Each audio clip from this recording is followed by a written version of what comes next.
Conoces el principio de tu historia, de nuestro amor al mar.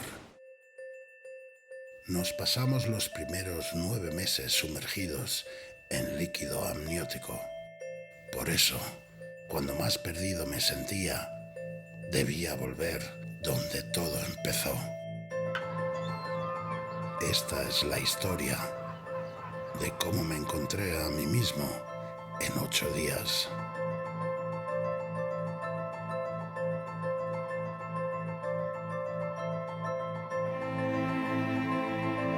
El primer día hice 3 cosas que nunca antes había hecho. Conocí a infinidad de amigos, compartí sus pasiones, me quedé sin palabras. El segundo me adentré en auténticos desiertos rebosantes de vida.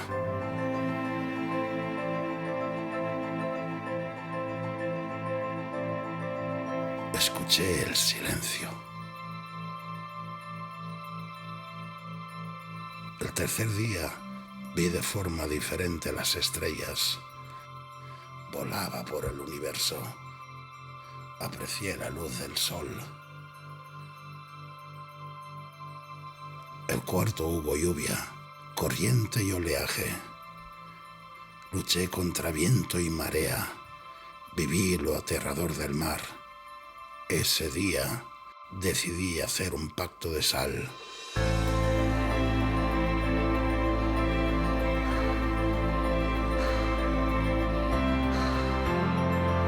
El quinto aprendí que en las profundidades restar significa sumar.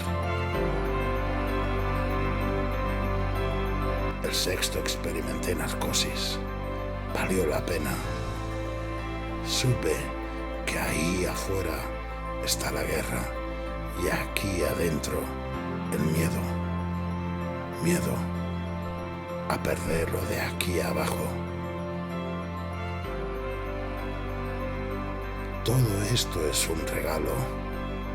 Por eso, al empezar el 7º día, supe que volvería, para volver a perderme, para volver a encontrarme en 8 días.